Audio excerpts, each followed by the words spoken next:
Hmm.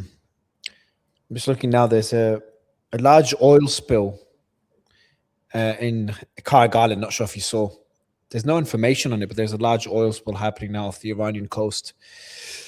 But yeah, man, I appreciate coming back. I know we had internet issues when you were in Turkey. Like, can I share which country you're? I'm guessing I can, but can I share which country you're in now? Go ahead. Yeah, you're in Beirut now, which is really cool because you were just in Iran a few days ago, I think. What's it like? I'm more fascinated about Iran than Beirut. You know, Beirut is kind of like a normal city, but in Iran has been sanctioned. It's got all this different. The West has a certain image of it. You've driven through protests and seen those people around.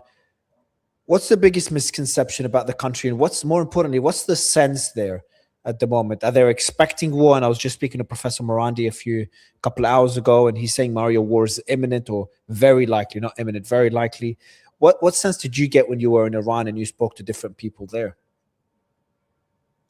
Yeah, absolutely. Well, interestingly, you know, you say Beirut is a more normal city, but I honestly didn't quite get that sense. For example, yesterday I arrived in Beirut, and immediately, as soon as I arrived at my hotel, I hear this kind of whirring lawnmower sort of noise, and I open up the balcony, and there it is, and it's the sound of an Israeli Hermes drone somewhere in the sky, you know, doing reconnaissance. And that was something that, you know, having covered the war in Ukraine, you know, I'm a little bit familiar with, but it's anxiety inducing. And when I was in Iran, it honestly felt a little bit more normal. You know, the biggest misconception I think about Iran is that it's this very dull, gray, you know, you get the sense if you read mainstream media reports that it's this deeply oppressive society where no one is allowed to really go out in public. Women are all sort of forced to wear hijab. And when I arrived there, even though I tend to take a very critical view of most of the Western media reports about Iran, I was still totally blown away by just how normal things felt and how vibrant life seemed to be, especially in cities like Isfahan, which, you know, as a Westerner, I didn't really know that this incredible city exists, that this sort of jewel of the Middle East, this incredible city that's gorgeous, that has this incredible architecture, that has this incredible rich cultural history, these incredible handicrafts. It's very green, it's very cool, it's not the desert, people aren't riding around on camels. So as someone, you know, again, who has a very critical lens when it comes to Western media reporting in general, I was surprised by just how normal life felt there. This one is Tehran, the video I'm playing, the team is playing now. Yeah, that's Tehran. That's a pro-government rally that I drove through on a motorcycle on one of my last nights there. You can see that there are, again, despite Western media reports, a significant chunk of Iranian society that is very solidly behind their government. This was around the 60th night of consecutive rallies that I was told is spontaneous by everyone I talked to there. They said that they viewed it as their patriotic duty to come out and basically support their government and show their appreciation for their armed forces and what they view as basically an existential war of aggression that's being waged on them by the US and by Israel.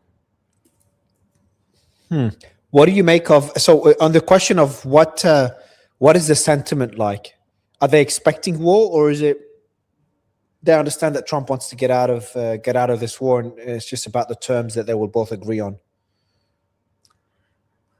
Well, if you think about it logically, yes, Trump should want to get out of this war. It's not going well. It's causing gas prices to shoot through the roof. It's these sort of kitchen table issues that voters end up going to the polls and casting their ballots around.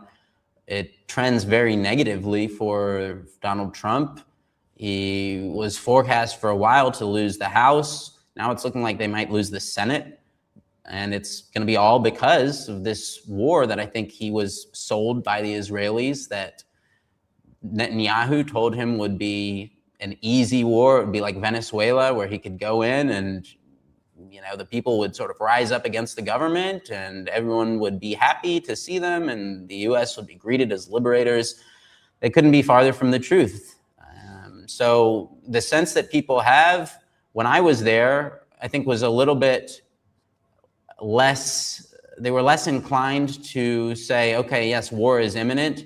Now that hostilities are cranking back up, I think people are ready for the possibility and certainly unafraid for the most part. When I was there, people were enjoying certainly sort of a return to normalcy. Lots of families going out, bringing their kids, enjoying days at the park. That's a lot of what I saw when I went to various cities. But, you know, speaking with high-level Iranian officials, they certainly told me that they were ready for anything. You know, I spoke with, I conducted an exclusive, unscripted interview with Ibrahim Azizi, who's the head of the Iranian Parliament's National Security Commission.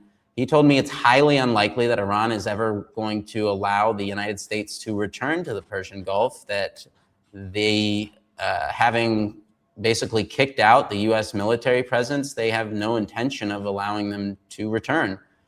So, you know, if that is the way that it goes, I think Iran has already demonstrated that it can exhibit. But what if the US does not accept that? That's a pretty big demand, because that would be optically humiliating for the US and for their ability to project power around the world.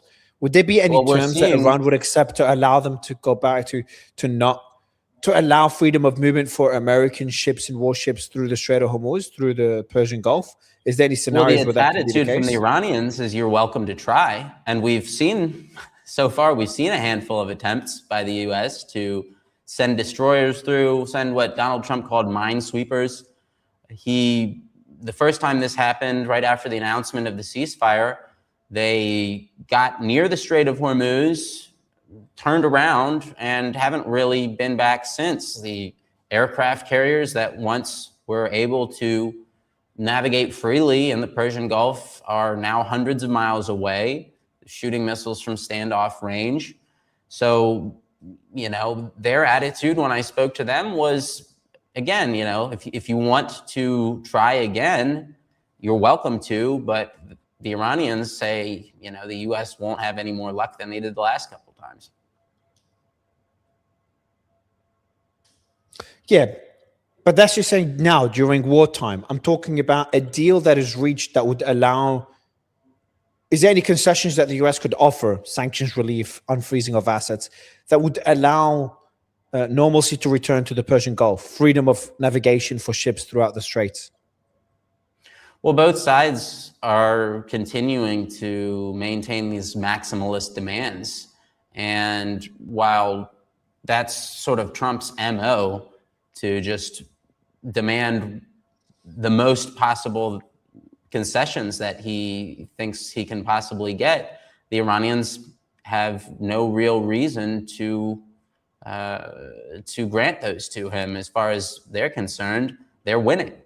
And while the US, they're winning, but you can't talk this. But you can't pretend there's no suffering as well there, Wyatt. Like, I understand they're winning, and I do think they won strategically. And I'm not, you know. But there's significant suffering. They've got pummeled nonstop. The America can strike at almost anywhere in Iran with limited resistance. It's not a good place to be in Iran. It is heartbreaking as well. By the way, I've been telling everyone this was a massive catastrophe for the US strategically, a horrible loss, and Iran could achieve immense progress, get a great deal for them, and at least have some level of control or the ability to charge fees at the Strait of Hormuz, which would allow them to make up for the reparations and hopefully lift some of the sanctions so the economic warfare ends, the decades of sanctions finally come to an end.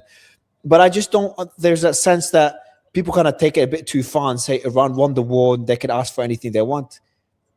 there's a limit. That's my worry. If they push too far, then Trump is forced back into the war. That's my concern. Well, it may be a legitimate concern, but again, what can the U.S. done that it hasn't already done? That's my question to you. What short of a massive ground invasion can the U.S. do to shift the political calculus here for the Iranians? I don't know the answer. I'm not sure there really is much they can do. That's a good point. I mean, but they can bomb them more. They can keep mowing the lawn every few months. To what end? You know, you assassinated the leader when you interrupted negotiations, and you know, on the first day of the war, they assassinated the leader of Iran in broad daylight. They murdered 120 children in a strike on an elementary school. They attempted this kind of shock and awe campaign. Do they genuinely think that if they do it again, that it will somehow have different results? You know, there's a phrase that says this is kind of the definition of insanity, trying the same thing over and over and expecting it to turn out differently. Iran has emerged. It is arguably stronger than it's been at any point since the revolution. Strategically, but not militarily. Sorry? Strategically, not militarily. Militarily, they've been pummeled. They had a big chunk of their military capabilities and infrastructure bombed. Like the US and Israel dropped significant amount of ordnance on the country. But I'm against the war, but I'm just saying that we shouldn't ignore the amount of damage the country's faced. I'm not sure. I believe it was a Washington Post reported either today or yesterday 70%. Something like 70%. 70% of missiles and 75% of missile launchers are still operable. And most of these are underground. These are in locations where no matter how many bunker buster bombs you drop on these sort of mountain complexes, you're not going to eliminate all of them. But I do want to point out, these are missiles to missile launchers. By the way, I've used that report multiple times. It's on my agenda that I've used in interviews, and I think it's an important report. But let's not deny there's other reports that say significantly more were damaged. One says half, some say 60, 70%. Now, I'm with you. I think the amount that was destroyed is less what people assumed initially. But it's not only, dictate the military damage by just looking at missiles and missile launchers. You look at their infrastructure, you look at the various ports that were struck, you look at obviously all the ships, all the aircrafts, all the radars, the air defense systems. There was a lot that was damaged. Like those missiles that the US and Israel have dropped have landed somewhere. And Iran is huge. So the thing is that, yes, they've landed somewhere, but there's a lot more things that cannot be struck. But their currency is at an all-time low. Their inflation is the highest it's been in decades. Sure. These are realities. Still, I agree that the economic situation is difficult. However, even accepting that the minimum wage is, in the hundreds of dollars range, by some measures around $100 a month, people are surviving. The basic necessities are heavily subsidized by the government. I saw shockingly little homelessness. As someone who has lived in Washington, D.C. for several years and has lived in the United States for most of my life, the percentage of people who are homeless is microscopic in comparison to what it is in the United States.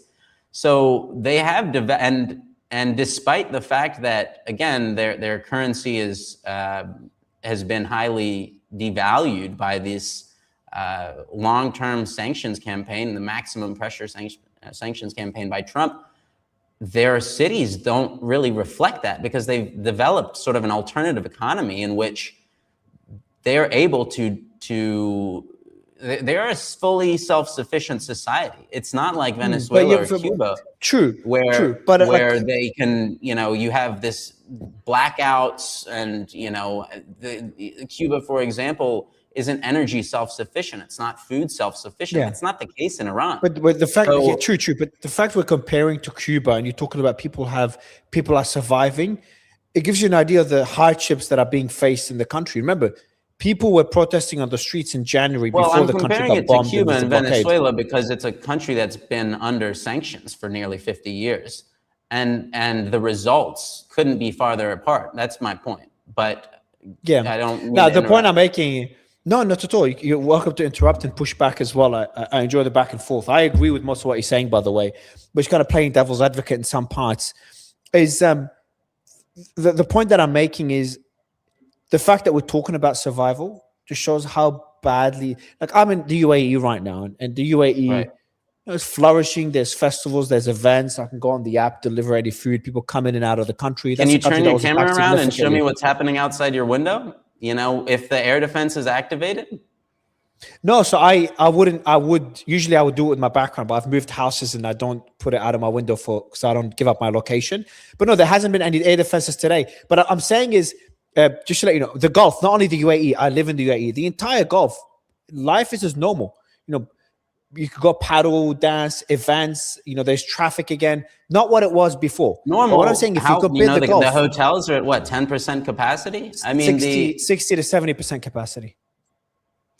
It's well, recovered pretty quickly. But what I'm saying is, if you compare that, how the Gulf is doing, to compare how Iran is doing, Iran, there's only a few airports that are running at the moment.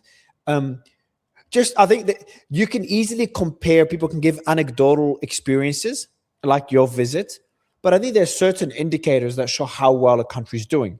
And with Iran, you've got those indicators: inflation, the internet. Is the internet still cut in the country as well? The internet exists, basically the domestic internet, but it's kind of like a Russia-China situation where the Western-facing internet is limited for most people, yes. But that's what. Okay, so maybe this is a point we can discuss. Maybe you agree with me. Do you think that's right? As people that live in the West, that live in a democracy, do you think that's right? I don't believe, just so you know, I don't believe any country should instill their values on another. For example, I didn't like what the Iranian government did in January, but I never said this justifies any intervention. So I'm always against, like what the US has done for decades, instilling democracy in different countries. I'm against that. The UAE is not a democracy. But we can maybe comment on it. What do you think of it, and why do you think they're doing it? Well, I would also push back on the idea that the United States is this sort of shining democracy. I mean, I voted for Bernie Sanders. What did the Democratic Party do to Bernie Sanders? Well, they very openly manipulated the primary process to prevent him from, he was the first Democratic candidate in history to win the first three states primaries and not go on. But it's not a perfect democracy, yes. You're talking about the flaws in the democracy. How was Kamala Harris selected as the Democratic Party nominee despite having... Not a perfect democracy. She was elected by she was. I don't know if it's a perfect democracy, if it's really a democracy at all. I mean, look, Kamala Harris was chosen by for a candidate who doesn't support Israel to be put in a position to win the presidency? I don't think that's possible according to the rules of our quote unquote democracy. It seems so. I think Israel hijacked the American democracy and have taken advantage of it at the expense of the US. It's heartbreaking to see. But I also think you've given the examples of Kamala. Kamala became VP because the elected president chose her as VP. So it's not like the people elected her, but indirectly she was elected. Again, these are flaws, and there are definitely flaws. Otherwise, you wouldn't see that much influence in Israel over the US. But I think it's also incomparable to systems like Iran. Let's just we moved away from the internet. I'll go back to a democracy, but just on the internet, for example, we're talking. I'm in the UAE. I've got VPN on my phone because WhatsApp is blocked. So it's not perfectly open, but it's very different. Was elected democratically. The supreme leader wasn't. Okay. But this is but just quickly, that's not my issue. I don't think if Iran. I'm in the UAE. Who am I to say Iran should have a democracy? I think Iran is more democratic than the UAE, and Of course, yeah, the president is elected, for sure. So that's not my concern at all. The governmental process, each to their own. The internet one, which again is their decision. But there's always like kind of limits when you look at a country and they're like, all right, they don't want to be a democracy. It's fine. If they if the UAE goes and starts shooting people on the streets, people on the outside can criticize that. So if or the UAE blocks the internet, people should criticize that. So Iran has blocked the internet right now. What do you make of that? And more importantly, why do you think they're doing it? Are they worried to have people on the streets again? Well, no. I mean, people are able to come to the streets. They I mean, the opposition that you saw sort of, so discussing these protests in January that very quickly were converted, hijacked by according to the Mossad, they were 100%. hijacked by the Israeli government. According to former CIA Director Mike Pompeo, the Mossad was instrumental in making those protests much larger than they otherwise would have been and much more violent. According to Donald Trump, they were funneling arms to the so-called protesters in order to create and generate violence. And I think it's obvious to any reasonable observer why they wanted to do. They wanted to create a casus belli in order to create the situation which they could justify some kind of humanitarian intervention and then claim that they were doing this on behalf of the Iranian people. Can I quickly comment? Can I ask you a question on that? So Go ahead. on the protest, and then we'll go back to the internet. So on the protest, I think both could be true. So I think people are upset on the streets. What triggered that is the policy of the US for many decades in crippling Iran's economy, and then people are suffering and they go on the streets. Economic warfare, the sanctions, yeah. And Bassett really admitted it openly. And then that was used to justify the attacks in a way. I don't think it was really used because they mainly blamed the nuclear program, but it was used to try to bring down the regime and weaken Iran, yes. Mossad and the CIA, especially Mossad, hijacked those protests, yes. But protests were still on the streets. And I think I still am in the camp that Iran definitely did not respond proportionally to these protests. Not this time, not before. So that's one thing. Now, I'm trying to be very nuanced about it. I'm critical of the way they responded. I'm curious what you would have done differently. I wouldn't, to be direct, I wouldn't shoot people on the streets. As simple as that. Now, the argument people are making, when Donald Trump is openly saying we're arming these people and they're shooting at police officers, do the police officers put their hands up and say, you know what, you guys went? I mean, it's a legitimate question. Of course, no, I'll answer it, but I also want to be humble in answering it because these things are very complex for the Iranian government. Like, I'm simplifying a very complex matter, and there's many things I don't know. I think the Iranian government definitely has the right, the police has the right to shoot at anyone shooting with them. And I've seen protesters, and I've called it out, with flamethrowers and with guns themselves attacking the police.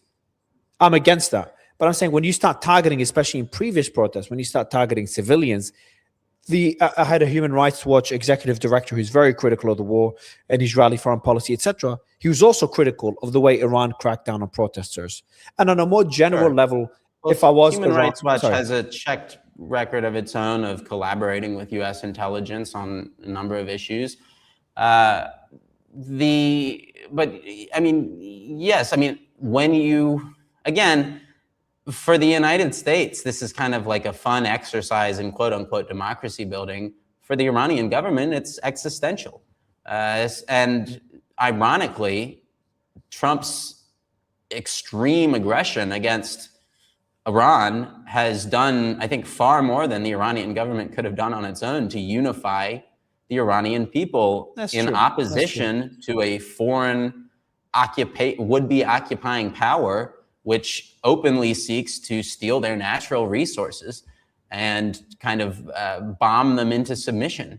So, you know, faced between these alternatives, I think it's no wonder that so many Iranians and people who I know personally, who a few years ago would have said, oh, you know, I hate the Iranian government, you know, blah, blah, blah, they need to go, are now very patriotic and in the context of having only a handful of viable options, would much prefer to be ruled by their countrymen than by Donald Trump.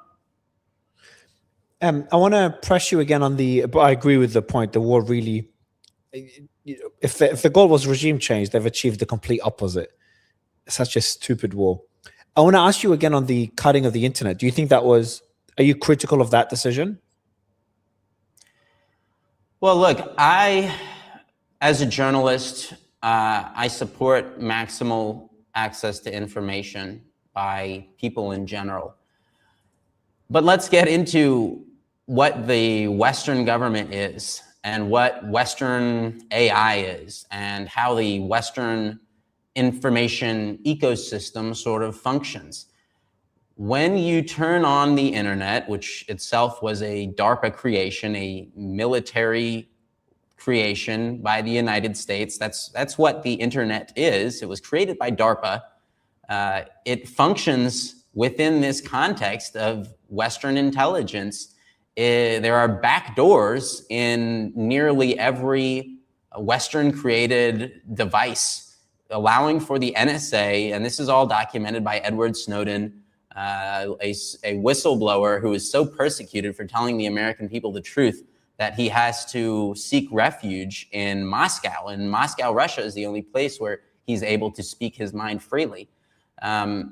So that's because Russia. But that's because Russia. Sorry to push back again. Russia. The reason he's there is because he fled the U.S. He's leaked things that that weaken the U.S. He's someone that is wanted for the U.S. So politically, it makes sense for Russia to have him there and allow him to be there in exile. Sure, in terms of the and internet, also the United States prevented him from being able to take refuge in a number of other countries where which he would have preferred to. They went as far as forcing the grounding of the Bolivian president's jet in Europe, which is an unprecedented act because they merely suspected, falsely by the way, that Edward Snowden was on board. So they downed a presidential jet. They threatened to shoot down the president of Bolivia in order to inspect this jet, which obviously did not have Edward Snowden on board. But I just want to give you the sense that, this is how far they went to prevent us from having access to information about how the internet is used against our official enemies, right? So the idea I think if someone leaks, but if someone leaks sorry, I'm moving away from the point. I apologize. Continue. Sorry. Well, the idea that what we consider in the West to be the internet is just sort of this neutral depository of information rather than a very well manicured information ecosystem in which certain sources are given precedence and given priority, and Wikipedia is basically kind of this arbiter of who is and isn't a good source and a reliable source of information. It's a manicured garden, right? It's not a jungle. It's a manicured garden. True. Look, I've had the co-founder of Wikipedia on my show, and I forgot his name, but we've discussed how Larry Singer, is that what yeah, something like that. Yeah. Okay. The one that was on Tucker Carlson as well, that was very critical of how Wikipedia has been weaponized. It's been weaponized against me, by the way, like the way, and I've seen it happen unfold, and I knew who's behind it. It's been weaponized against us too. It's basically a collection of the worst things that anyone has ever said about us, instead of a real, Yeah, well, I'm a big fan of the gray zone, just to be clear. So thank you very much. The solution is not censorship. That's my thing. Like, the solution is not cutting off the internet. And I think you agree. that the solution in Iran should be like, you censor certain websites that are being weaponized. Again, WhatsApp is censored in the UAE. VPNs are really easy to get, but it's censored in the UAE. So you can answer the door, by the way. Don't worry. I'm very casual on the show. Do you need to answer the door? No, it's fine. Okay. Yeah. So you can censor websites, but you don't censor the entirety of the internet. So the UAE is not in the crosshairs of the Western press, so it's a little bit different of a comparison. Yeah, but if you look at other countries are in the crosshairs of the US, and they don't just cut off the internet completely. I think the reason they want to control the internet is to be able to control dissent. I think I'll tell you what I would have done if I'm the Iranian government. Again, I'm speaking with humility here. I don't have the expertise or knowledge to run a freaking country, especially one the size and the complexity of Iran. But I would say, first, the West needs to lift sanctions. I think that the Iranian people have suffered enough. That's number one. But Iran needs to do something in return. I think Iran needs to give up their nuclear program, and I think they were open to do that in JCPOA. That was the plan. And they need to change their strategy when it comes to having the axis of resistance or proxy network, whatever you want to call it, across the region. Because what that has done is that has prioritized ideology over their own people, and that came at an expense. Now, you can argue whether it's good or bad. Like, should they have that access or those proxy network as a deterrence or as a balance against Israeli aggression? Because what Israel's doing is, this unspeakable war crimes happening in the region, in Lebanon and in Gaza and Palestine. So is that a good solution for that? it comes at the expense of the Iranian people. So there's other ways of doing it. And I would take a path. I know people like to say the Gulf has sold itself to the US.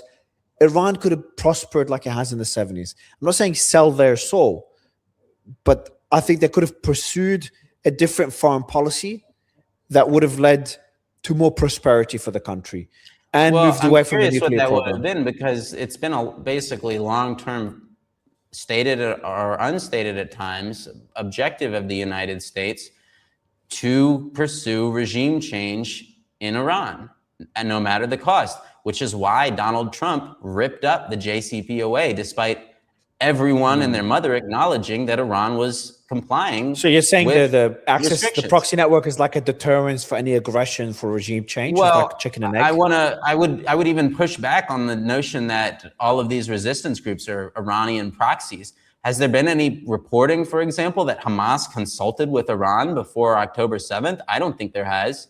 And would a proxy open up this new front of war with Israel without consulting their masters? I don't think they would. I think that these groups are united by the fact that they're Shias, right? And they have this common ideology, which says that, we're going to push back against this foreign occupation, and that, there are tenets of Shia Islam that say that you have to stick up for the religiously and socially oppressed, and that this is a big motivating factor. And obviously the fact that the Ayatollah is a, effectively highest religious figure among Shia Muslims plays a major role. But that doesn't mean that they are just waiting to take marching orders from Tehran. I think I'll tell you if what they I think were, about then October 7th may never have happened, for example. And, I'm curious how do people who say that Hamas is just a proxy of Iran But it could be both. It could be both. So proxy doesn't mean it's completely controlled by Iran, but also it doesn't mean it's completely that's the independent. definition. A proxy is a fighting force that is used by one country in order to used, but not fully controlled. Something. I'll use Hezbollah as an example. So I think Hezbollah's in a tricky position. That's probably what we could disagree on, because we've agreed on most things, even though we've debated a lot.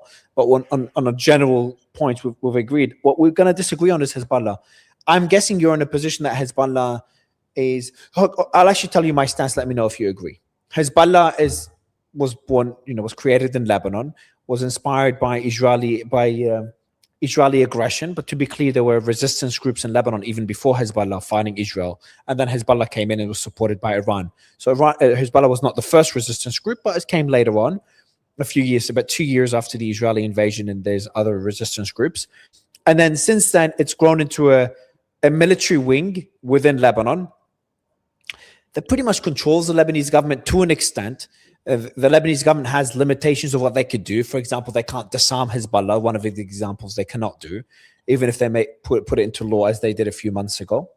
So Hezbollah is in a position right now where they do care about Lebanon. They do want to kick out the Israelis from Lebanon.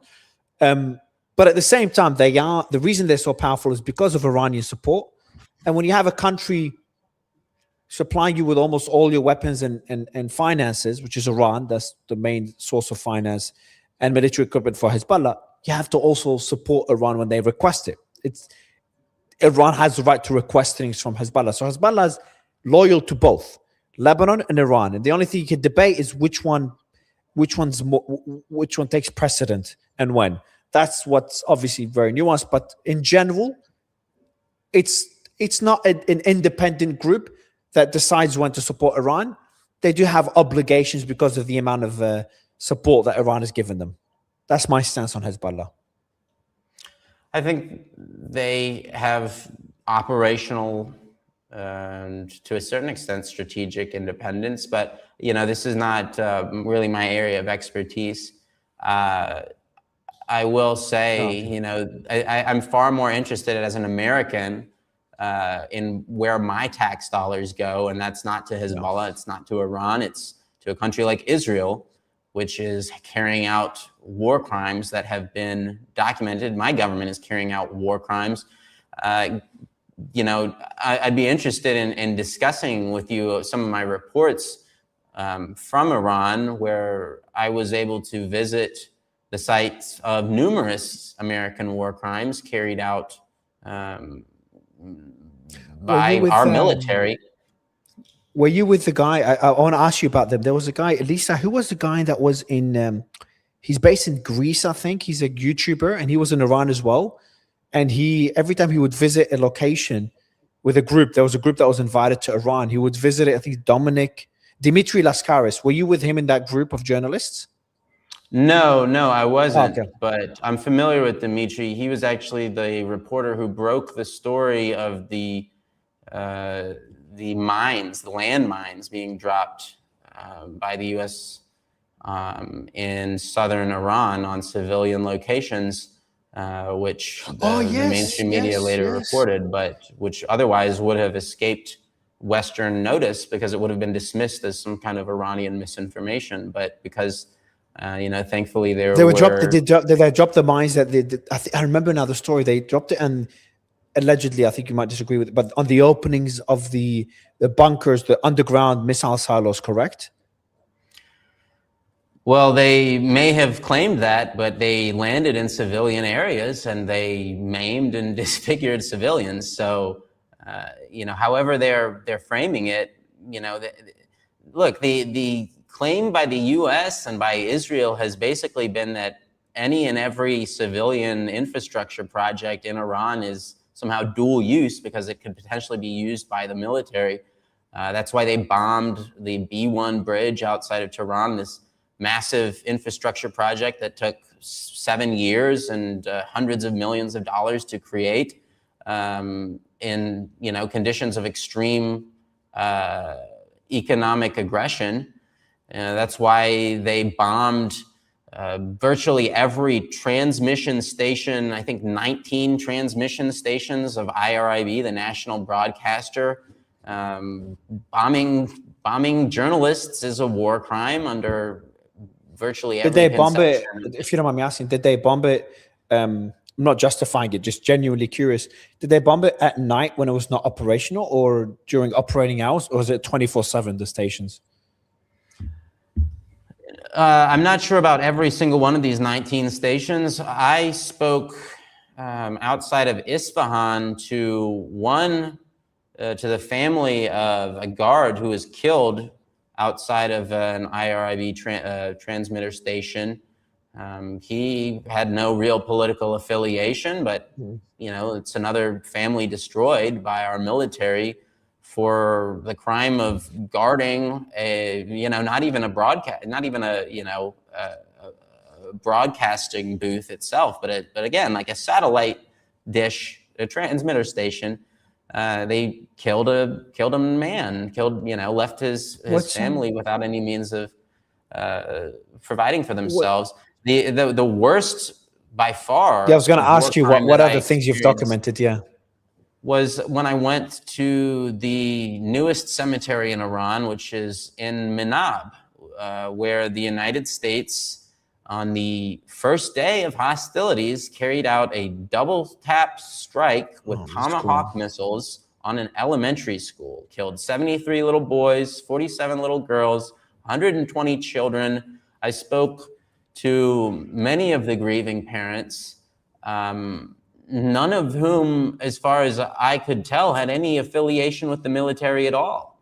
And the story that we got from the U.S. government and the Western press, well, first of all, the Israeli influencers and the Iranian monarchist opposition immediately afterwards claimed that this was fake news, that Iran had done this to themselves, that this was Iranian air defense. That narrative immediately collapsed when the Iranian broadcasters published footage showing the remnants of the Tomahawk missiles. Then the story in the West shifted. Donald Trump came out and said, well, the Iranians have Tomahawk missiles, a total fabrication, a complete lie. The Iranians have never had Tomahawk missiles. Everyone knows it. But this was the official story. Now, It wasn't the official. United It was States, not the official story. It was Trump speaking. Nothing Trump says is official, even though he's he's the the United president. States president, and he speaks on behalf of the U.S. government Iran, more so Iran than has anyone else. tomahawks. Iran has tomahawks, and it's funny, but when you speak to these parents, I spoke to the parents of two siblings named Madi and Rehana.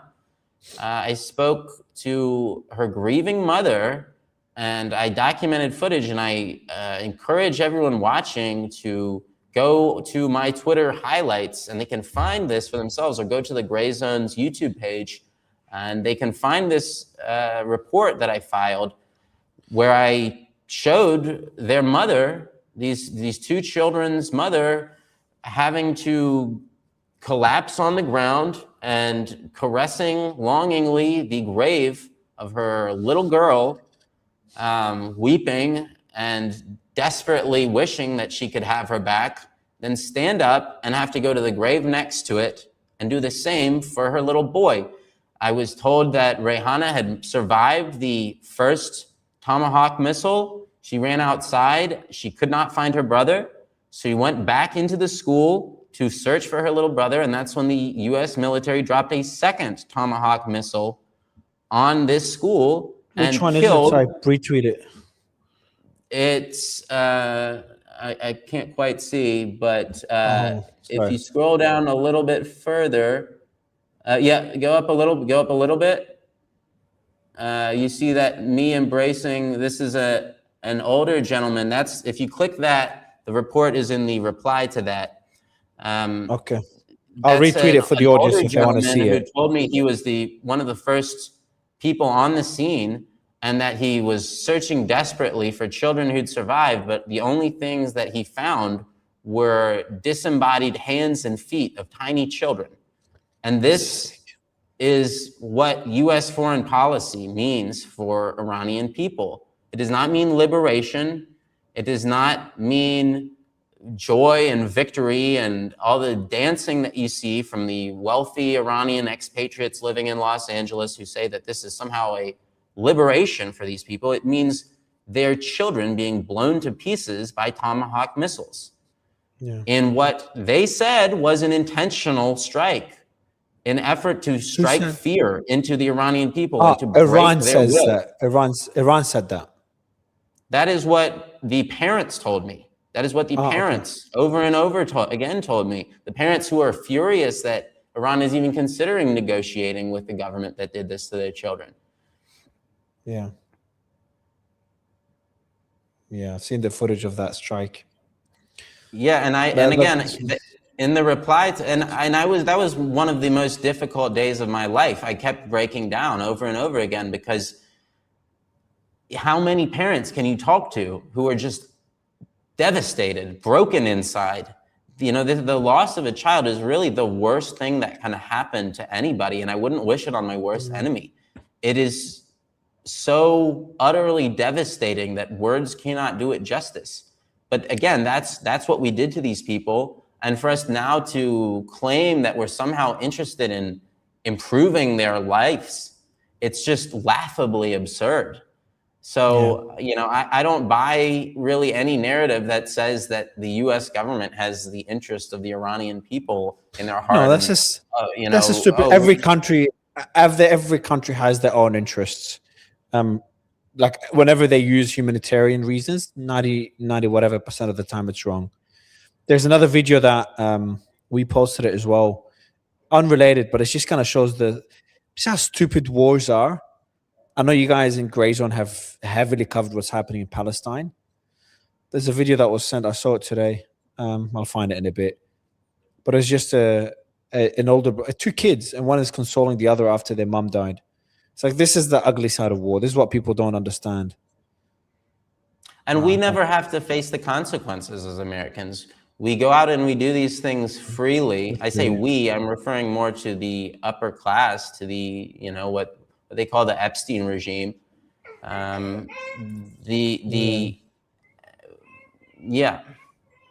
just lost their mother, and that's the older boy. They're both kids. Consoling. They're not kids anymore. Their childhood has been Oh man, I stolen. had a debate. I had a debate with someone who's supportive of expanding Israeli territory. You might know him. I'll find his name. Actually, Lisa, can you send me his name? Because I'm always curious to understand what people I don't understand how they can do things or believe things, how they believe those things. And he supports the annexation of Palestinian territory, annexation of Lebanese land. Sinai should have never been given back to Egypt. Expanding Syrian land, arming the various groups in Syria. It's like these are the different the things that I would consider unquestionable, unfathomable. Yishai Fleischer. We had a debate yesterday. Never met him. Didn't know anything about him. They brought him on the show, and I enjoyed the conversation. I actually, I respect him for coming on. I'm actually going to have him on again because I am curious to see what led him to come to those conclusions. But we had that discussion, and no, it's hard to imagine. Like, I don't think these people understand. I'll mention this to him next time. I don't know if they can understand, assuming they have empathy, because some people just don't have it. They have a condition that they don't have the same empathy as people like me and you and most of the listeners. But others do have empathy, but they still don't understand the amount of suffering those people are going through. They just can't relate to it. And you're on the complete opposite spectrum. When you go and see it, and I've been to war zones, Ukraine, I've been to Iran, I've been to Lebanon, been to Russia. When you go to war zones and you get to see that death and destruction, in Ukraine, I walk into a house that was bombed by Russia and I pick up the children's toys that were left off because they just ran out of the apartment quickly. You get a sense of what people sitting behind their screen don't understand. Or even, I'm in the Emirates. Emirates had no impact from the war. People are worried about the impact. This is nothing compared to what's happening where you are now, or what's happening or what happened to where you were a few days ago in Iran. And that's nothing compared to what's happening in Gaza. So yeah, man, like I know we've kind of pivoted away from the discussion, but what you're doing, I appreciate what you're doing significantly. And I think more journalists should do what you and Dimitri should do. Even if they disagree with your stances, I think more light should be shed on what the mainstream media and the West does not really get to see. And vice versa. I think people in Iran also have a certain perception of the West, less so, I think. You might know better. But it goes both ways. But I'm just going to talk about the West now. The West just doesn't understand the consequences of certain actions. It does, but for me as an American, you might find this interesting. I was among the first Western journalists to visit the scene outside of Isfahan of the supposed rescue mission to retrieve these alleged airmen who we still 2 months later have no idea who they are, what they look like, their physical health condition, whether they even really exist at all. The Iranians say that these the American claim is that these aircraft there were blown up by the U.S. They got stuck in the mud. I didn't see any mud, by the way. I walked through, a number of craters and the remnants of these aircraft. I found wreckage bearing the name Lockheed Martin. It was very clear that these are American aircraft parts.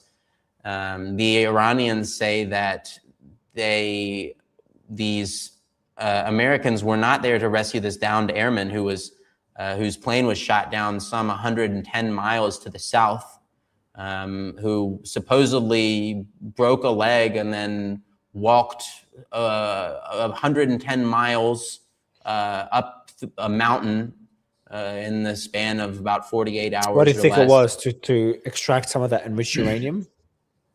Well, I think that's a far more compelling story and explanation than what we've heard from the United States side, which again, given that this supposed miraculous recovery took place, I think it would have been one of the only real victories in the entire war that they could have kind of rallied Americans around. So I find it baffling that we still haven't seen or heard of any of these people involved.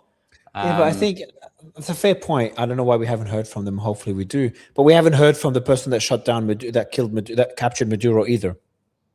But that wasn't fabricated. Sure. That's a good point. That's a good counterpoint. But also on the enriched uranium one, if it is the enriched uranium to capture the enriched uranium, you'd want it to be, I'll let you respond to both points. You'd want it to be a surprise operation. But instead, they just got attention to it for days before they conducted the operation.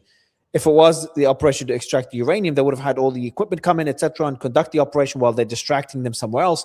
Not say there's a fighter jet that was shot there, which the Iranians said was shot down 110 miles to the south of this site. So that would be the distraction. That the distraction would be this supposed, this F-15 which went down, which I think with as far as I'm aware was real.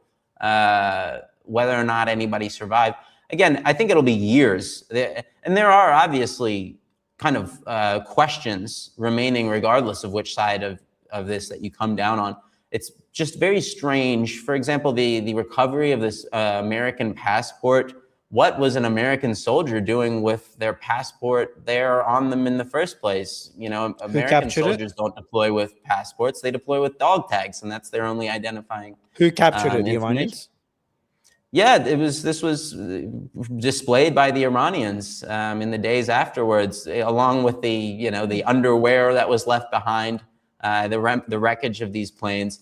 All of this, I didn't quite finish the point, but what I meant to say was that the conception that that this sort of hatred between Iranians and Americans goes both ways.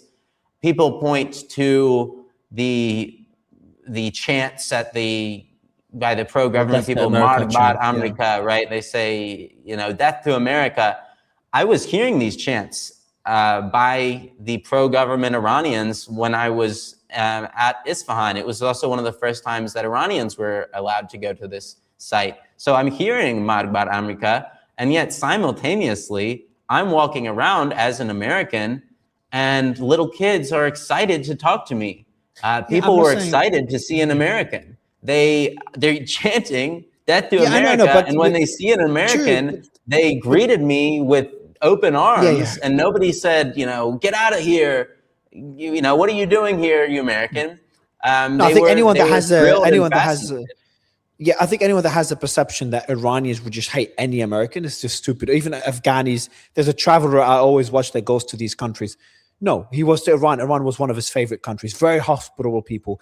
Iran loves, a lot of them love Western lifestyle. They're very educated. They understand the Western world. And what was the reaction by Iran after 9/11, for example? Something that the Saudi government was highly implicated in. Well, they entered a period of national mourning. There's footage you can go online of Iranians coming out en masse to say, we hate that this happened to you. We stand against terrorism. We stand against Wahhabism, against these extremist jihadists and what they stand for and what they've done to you. And this was the position of the Iranian government, right? So the idea that they are just wishing us death, that they supported that when it happened, it's absurd. It's preposterous. And I've heard people who support this war make the absurd claim that somehow when they did this, that this proves that they are against their government and that they are actually with the United States government. No, what it proves is that Iranians are capable of differentiating between the American people and the Iranian government. Yeah, or even the supreme leader. In a way that Americans have never been able to do. No, Americans can't. No. Why? Americans do as well. If you're an Iranian who walks around the US, you're not going to get beaten up. People have really flourished as Iranian people, and they live in the US really well. I mean, I agree with you on the Iranian side. Did you live in the United States after 9/11? I've been when I was a kid, when I was 9/11, so that doesn't count. But yeah, well, I'm sure there was targeting. You were a kid. I'm sure there was targeting. The experience of a lot of my friends living in the United States as Iranians, as any type of Middle Eastern, was relentless bullying and harassment. I know it was bad for a while, but I'm sure if there was a similar attack on Iran, not talking a military war. There was a similar attack. It's called the attack on the Minab Elementary School. And I'm sure if there's Americans walking around Iran, they might be targeted as well by a minority. And the same way minority, I'm not sure at all. I just feel like again, in fact, there is the second largest Jewish community in the Middle East after Israel. Still very small. It's still very small. It's very small in Iran, now. It's very small now because the Israelis have targeted them relentlessly. They bombed a synagogue in Tehran, which I visited the aftermath. The Israeli government has been heavily invested since its inception in false flag attacks across Iran, targeting Jews, making them feel unsafe in the early 1950s. This was documented by Israeli historians in things like and not just targeting Jews to make them feel unsafe, something which ended up succeeding and bringing something like 90 to 95% of the Jewish population of Iraq ultimately migrated to Israel as a result of these Israeli false flag attacks. I didn't know about by this. the way. I didn't know about this. So that could be so this again, I'm but none of this has happened. Iranian Jews are not facing attacks. There have been no documented attacks by people. I made a post. I know. Wait. Again, I don't think this goes both ways. I know. I think it does, but the reason I'm jumping in, your electricity went off, which is common in Lebanon. The reason I'm jumping in just because I have, damn it. You can see me perfect. No, all good. We're done because it's okay. Why? It's good because I have to jump off anyway. Trita Parsi is waiting in the other studio because I have to do it live. Right. Let me thank you first, but don't go off. I want to thank you. And I want to make my point. So first on the Jews in Iran, I made a post. It went viral. I said, there's X amount of Jews that live in Iran, and there's been 0 reports of violence against these Jews since the war started. So I agree with what you're saying. I'm just saying that because I don't want to paint like U.S. approach or U.S. foreign policy bad, Iran good. I think there's elements from the American side, especially with, I'll just let you know my stance quickly. And then I will do this again because I really enjoyed the debate. I just think there's elements within the U.S. and U.S. foreign policy, especially being the hegemon, that has led to a lot of death and destruction around the world, which you shed a lot of light towards it. And there's a loved one that always mentions this to me because one of her countries got damaged significantly by U.S. foreign policy. And I tell her, look, I'm very critical of certain decisions like this stupid Iran war. But it's unfortunately through human history, every hegemon has done atrocious things. Whenever there's a country that is the empire, British Empire before the U.S. Empire, Chinese Empire many, many years ago, they've done atrocious things when they were the hegemon in their region or around the world. I think it's more part of human nature than America good, Iran bad, or Iran good, America bad. Well, I will say that there you can differentiate a bit between something like, Chinese foreign policy, which I haven't, if there's evidence that China sought to create hundreds of military bases all across the world and impose their will that wasn't feasible on different countries in order to extract their natural resources, I haven't seen it. Largely, my conception of Chinese foreign policy, even when they were sort of a dominant power, was that they really China, the Chinese empire before trading. China's a bad example. China's before Christ. I'm talking about like when it was an empire. I'm talking about like, let's say, the British Empire. It did the exact same thing was having all these colonies around the world. And the United, I think the U.S. Spanish Empire is informed far more by British imperialism, which it's kind of the direct descendant. Right? Spanish Empire, Japanese Empire, same thing. Yeah, so I think it's more human nature. But Wyatt, I have to wrap up just because I have to go to Twitter. But I really enjoyed this. I really enjoyed the back and forth and having that debate. I love what you guys do at the Grey Zone. I've had Max on the show many times. I've had Aaron on the show earlier today. So I love what you guys do, and I want you to keep doing it. And I'll get my team to send you my WhatsApp. Whenever you have stories, like I'm seeing some of your content, it's really good. I'm going to post your video. I liked one of your posts. I'm going to post it tomorrow and source you. It was about, what was it? Let me read it out for the audience because I really like it. You're being facetious in it. So he posts a video of just you walking on the Iranian streets, and he says, I'll retweet it for people to see it. I found some Iranians Trump wants to liberate in Isfahan. Do they look like they're in need of liberation? And he's walking down the streets in Isfahan. Let me read it. There it is there. That's I think during the war or just after the war. Yeah, this was just over a week ago. As you can see, I think I counted maybe a dozen girls with no headscarf. That was surprising to me. Little children playing.